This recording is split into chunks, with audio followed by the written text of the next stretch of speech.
The new survey by governance think tank Institute of Economic Affairs IEA has revealed a cross-section of Ghanaians want President Akufo-Addo to focus on fighting crime. The survey was conducted to assess whether the expectations of Ghanaians meet the policies and priorities of the government. 37.1% of the 1,641 people interviewed say they expect the MPP-led administration to address issues of security and promotion of personal safety. Dr. Ransford Jampo is a research fellow at IEA. Such a person can just be murdered like that, then we are all not safe. Well, it just requires somebody to call you a thief, and then people will just jump on you and then lynch you. Before they realize that you are a chief or you are a university professor or you are a minister, it's too late. And so that is why I believe most Ghanaians are saying, in terms of priority areas, in terms of government doing something about governance, government should focus more in fighting crime and also improving personal safety. Government should ensure, the security agencies should ensure that in their work to deal with these things, they learn to arrest the right people so that you don't have nolle prosequi being filed. Learn to arrest the right people, the offenders. And I was telling somebody that I may not be surprised, even though we have video evidence, that if you don't take care, the police will come and tell you that, well, those who have been arrested in the murder of Captain Mahama were not the right people, and so let them be freed. But I think we can't go on this tangent in perpetuity.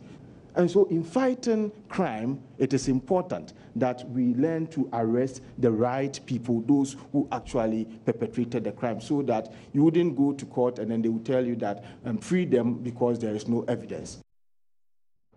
Emil Short has also been speaking on the seeming lawlessness in the country. He blames the current state on the lack of confidence in the police service. This whole issue of mob justice, it's mind-boggling. I just sometimes wonder who are the people who engage in mob justice, and what is the mentality or the psyche of those who engage in this kind of activity.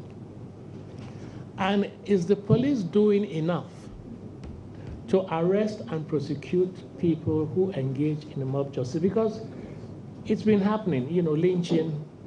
It's been happening so often in recent times.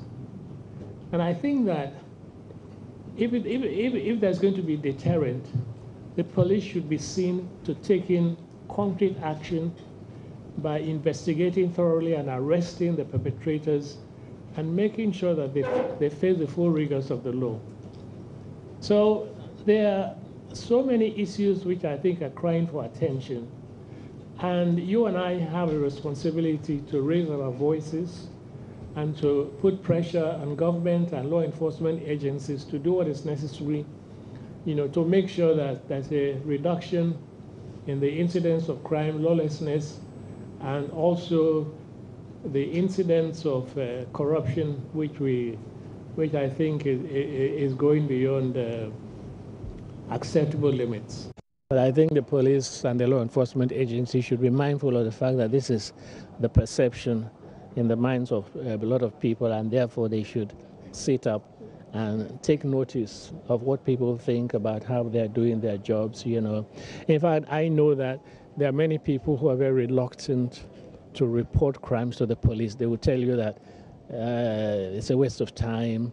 They give you the runaround and they will waste your time. They will just take money from you and so on. So even when people get involved in accidents, they're very reluctant to get the police involved, and so that is something that we need to get the police to be aware of and to impress upon them the importance of improving the public perception of how they do their job. I think that's very important.